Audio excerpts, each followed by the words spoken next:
தூத்துக்குடியில் ஏறக்குறைய ஒரு 30 பேருக்கு மேலே இறந்துருக்கிறதா தகவல் வருது. இது எப்படி பார்க்குறீங்க? அதாவது சார், அதாவது சனிக்கிழமை சூஸ் பண்ண தப்பு. அதை சனிக்கிழமை வந்து பள்ளிக்கூடம் இன்ஸ்டியூட் வேலை பார்க்குறோம் லீவ் போட்டுருவாங்க.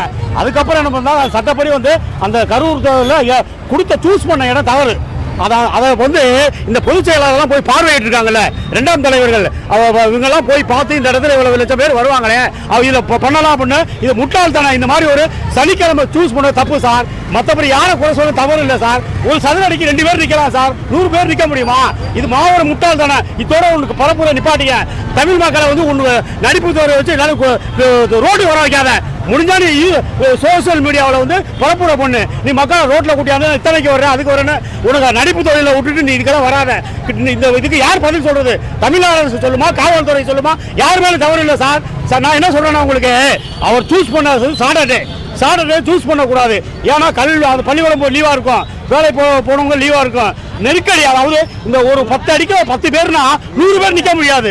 இதெல்லாம் வந்து திட்டமிட்டது. அவங்க விஜய்க்கு அடுத்தாப்புல 2ஆம் கட்ட தலைவர்களாக இருக்காங்கல்ல, நீ பார்க்கல அறிவு இல்லையா உனக்கு? இந்த இடத்துல இத்தனை பேர் நிற்க விடணும். இது சரி திட்டம் போட்டு சரி செஞ்சது சார். நான் வன்மையாக கண்டிக்கிற இந்த இயக்கத்தை இறந்தவர்களுக்கு நம்ம வந்து இது தெரிவிச்சுக்கிட்டாலும் இந்த திட்டம் தப்பு. இதை நீங்க சனிக்கிழமைங்கிறது நிப்பாடிக்க. தொடர்ந்து இந்த மாதிரி நீ பரப்புரை செய்யாத. நீ எதுக்கே ஆடுற? நீ என்ன பண்ண போறானே? இவன் நாள் என்ன பண்ண போற? இந்த ஒரு பஸ்ஸே சரியில்லை சார்.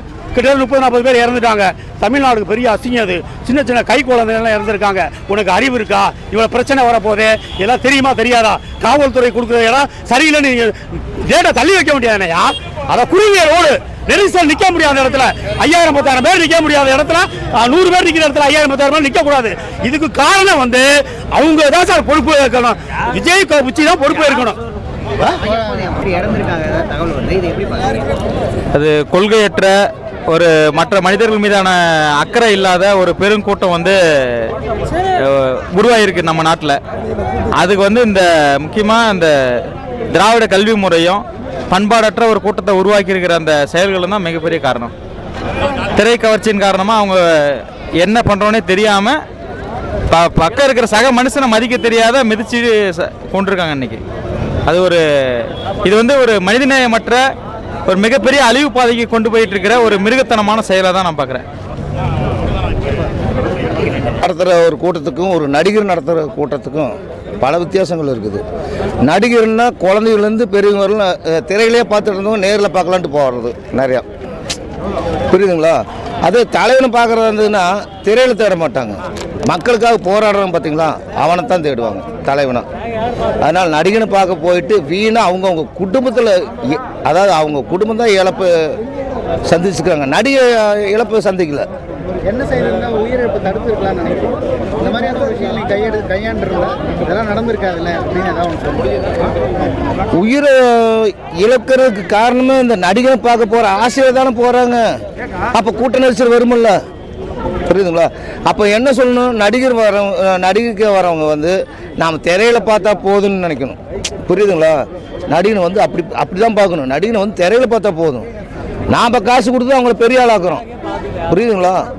நாம் காசு கொடுத்து ஒரு படம் நல்லா இருக்கணும், ஒரு படம் தோல்வி அடையுதுன்னு காரணமே நாம் தான். நாம் பெரிய ஆளாக்கிட்டு லாஸ்ட்டு அவனை பார்க்க நாமளே போய் விழுந்து சாகிறதுக்கு நாம் வந்து நடிகனை தான் நம்ம இது பண்ணுவோம் ஒழிச்சு பெற்றவங்க. ஆனால் பெற்றவங்க கண்ட்ரோல் இருந்திருக்கணும். மெயின் பிரச்சனை வந்து படம் பார்க்குற அதான் நீ முடிச்சுக்கப்பா, நீ எதுக்கு அவங்க பின்னால் போடுறேன்னு சொல்லி பெற்றவங்க வந்து இது பண்ணணும். ஆனால் இருந்தாலும் வந்து இழந்துட்டாங்க. இழப்பு வந்து தாய்மார்களுக்கு தான் இழப்பு. அதாவது குழந்தை பெற்றவங்களுக்கு தான் உண்மையில இழப்பு. அதனால் வந்து பெற்றவங்களாம் வந்து போக வேண்டாம்னு சொன்னாலும் பசங்க மீறி போவானுங்க. அதனால் வந்து இழப்பு வந்து உண்மையிலுமே இழந்து வந்து அந்த பெற்றவங்களுக்கு ரொம்ப மன வருத்தமாக இருக்குது. அந்த மன வருத்தத்துக்கு நாங்களும் வருந்துக்கிறோம். ஏன்னா காரணம் என்ன, ஒரு தலைவனை பார்க்க போயிருந்தால் பரவாயில்ல, ஒரு சினிமா நடிகர் பார்க்க போயிருக்காங்க. அதனால் வந்து எங்களுக்கு ரொம்ப மன வருத்தமாக இருக்குது. இதுக்கு மேலே சொல்ல வர வார்த்தை இல்லை. என்ன செஞ்சா தவிர்த்திருக்கலாம்னா அந்த உயிரிழப்பு பற்றி முதல்கன்னு என்னுடைய வந்து தாழ்வான இரங்கல் செய்தியை தெரிவிச்சுக்கிறேன். அங்கே இறந்து போனதில் என்னுடைய தம்பி, தங்கைகள், அக்கா, சகோதர சகோதரிகள், உறவினர்கள் தான். அதாவது என்னென்னு கேட்டிங்கன்னா, முதல் மாநாட்டில் உயிரிழப்பு ஏற்பட்ட போதே அந்த கட்சியோட தலைமை வந்து என்ன செஞ்சுருக்கணும்னா, இது எதனால் ஏற்படுது, இந்த ஒரு நம்ம திட்டமிடல் எப்படி இருக்கணும், இந்த திட்டமிடல் வந்து ஒரு 1,00,000 பேர் கூடுறாங்கன்னா அதுக்கான இடவசதிகள் எப்படி இருக்குது, பார்க்கிங் வசதிகள் எப்படி இருக்குது, அவங்களுக்கான ஏதாவது ஒரு அசம்பாவிதம் ஏற்பட்டுச்சுன்னா அவங்களுக்கான ஆம்புலன்ஸ் உதவி இதெல்லாம் சரியாக இருக்காங்கிறத முதல்ல வந்து திட்டமிடணும். உதாரணத்துக்கு சொல்கிறேன்னா, இப்போ எங்கள் அண்ணன் செந்தமிழன் சீமான் என்ன செய்வார்னா, ஒரு கூட்டம் நடக்குதுன்னா அந்த கூட்டத்துக்கு முன்னாடி என்ன செய்வார்னா, தலைமையிலேருந்து உள்ள ஒரு 4 மாநில ஒருங்கிணைப்பாளர்களை அனுப்புவார். அந்த இடத்த வந்து நீங்கள் வந்து போய் தேர்வு பண்ணுங்கள், அந்த இடம் சரியாக இருக்கா, இதில் வந்து ஒரு 10,000 பேர் உட்கார அளவுக்கு இடம் சரியாக இருக்கான்னு சோதனை பண்ணி எல்லாம் பண்ணுவார். இதெல்லாம் சரியாக இருந்தால் தான் குறித்த நேரத்தை செய்யணும்னு சொல்லுவார். இதெல்லாம் வந்து முதல் மாநாடு நடந்தப்போ உயிர் சேதம் ஏற்பட்டிருக்கு, 2வது மாநாட்டிலையும் உயிர் சேதம் ஏற்பட்டிருக்கு, 3வதாக நீங்கள் போகிறப்ப எவ்வளோ மக்கள் தொகை வருதுங்கிறதெல்லாம் கணக்கிட்டு அதுக்கான ஒரு டீமை நீங்கள் வந்து ஒரு கட்சி ஆரம்பிச்சிருக்கீங்கன்னா ஒரு டீமை உருவாக்கி இதெல்லாம் சரியாக இருக்கா, ஒரு சேஃப்டி அசஸஸ் எல்லாம் இருக்கான்னு நீங்கள் பார்த்துருக்கணும். இதை பார்க்க தவிர உங்களை பார்க்கறதுக்கு ஒரு ரசிகர் மனப்பான்மையில் மக்கள் வந்து கூடுறாங்க, இளைஞர்கள் சின்ன வயசு பசங்கள்லாம் கூடுறாங்க.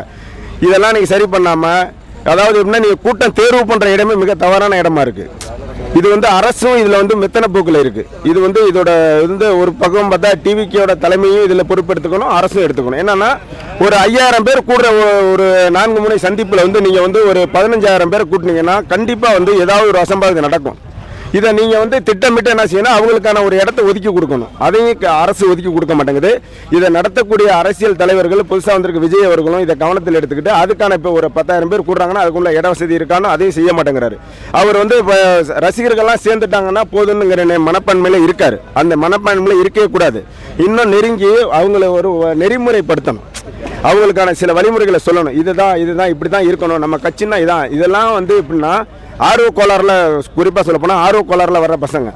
நீங்கள் வந்து இப்போ வந்திருக்காரு விஜய் வர்றாருன்னா அவர் நடிக்க மனப்பான்மையில் வர்றாரு. அவர் வந்து நேரில் திரையில் பார்த்தவங்க தரையில் பார்க்கணும் விரும்புகிறவங்கன்னா 5,000 பேர் வர்ற இடத்துல 10,000 பேர் வருவாங்க, பொதுமக்களும் வருவாங்க விஜய் இந்த இடத்துல வராரான்னு.